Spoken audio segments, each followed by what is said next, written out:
take a look at this video. What you're seeing here is one of the biggest rice mill in Imo State currently. And as you are seeing this rice mill, it is said to be producing over 2,000 bags of rice in a month. This mill is also said to have over 30 tons of capacity. Yes, you're going to see so many things. You'll see how they source their rice, how they get their rice paddies, how they do the processing of the rice, and the kind of environment where this rice mill is. And also, it is said that this mill is employing directly inside the factory over 100 persons. Now just watch and see it for yourself. There are things I will tell you about this mill that will shock you, but keep watching first. You can see all these bags here are rice paddies. Yes, just keep watching. So the process is ongoing. You're going to see exactly how they do the process. And the young lady, a very, very young lady that owns this very gingertic factory in Imo State. But keep watching first. These are rice that have been milled. You can see cleanly branded by her own, with her own company details. Now watch. These blue containers you are seeing here are what they use to dry the rice after they've been boiled by those containers up there. Now they take the paddies from the sack, empty it into those containers up there. Those containers will boil them, and then they bring it down and empty it into the blue container that will dry them. This is how they get their rice paddies. So this trailer is coming direct from the northern part of Nigeria, and this woman actually said that she sources her rice, her paddies from the north and also from the surrounding within the whole of Imo State. If you are a farmer there, no matter the amount of rice paddy you can produce, this lady is ready to buy it up, everything. In fact, you can see how customers are picking the rice that have been milled, and the delivery is happening 24/7. But guess what? I'm going to tell you something that will shock you about this factory. Just keep watching and listening.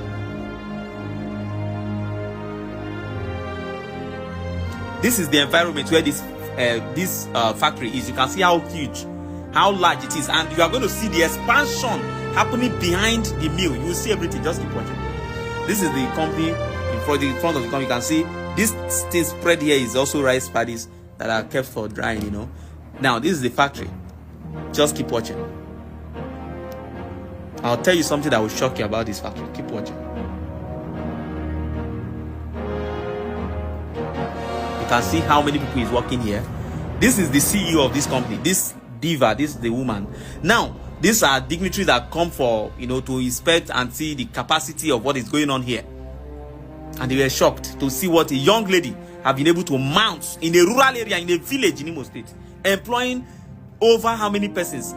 Indirect job that has been created by this factory is close to 2,000 people, while directly inside the factory alone has over 100 persons. But keep watching. I will tell you something that will shock you. Just keep watching. You can see how active everybody is. Now, this factory you see like this, all these videos you are watching were taken in 2022. This factory got shut down since that year. So for 2 years now, this factory has been down, has not been functional. Why?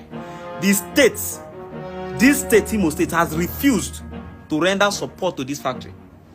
This woman has, you can see the expansion happening in the compound. And these are government agencies, either from BOI or wherever they come from, that has refused to do the needful to make sure that this factory is up and running. And as I'm talking to you, this factory is rusting away currently as we are speaking. The Nigerian government is aware. The governor of the state of Imo State is aware. But guess what?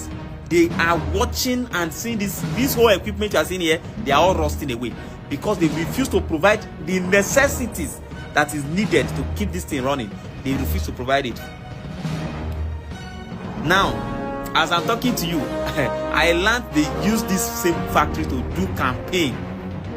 That they were the one that brought this employment and everything. But guess what? The lady who owns it, just because, I don't even want to go that angle, but the same way Nigeria keep going out to look for investment outside, investors from locals will come, they will frustrate them and make sure they don't survive. Imo State people should stand up and make sure that this rice mill is up and running, is functional again. This mill must not be allowed to rust away like this. The government of Imo State, I'm calling out the governor of Imo State, Hope Uzodimma, I'm calling out the people of Imo State. If you people allow this rice mill to go down the drain because of some unnecessary issues, it then means that we are not ready as a people in this country. And you can see the Bank of Industry, after all the visitation and everything till today, they've refused to render support to make sure that this factory is running, at least for the sake of the people that have been working here.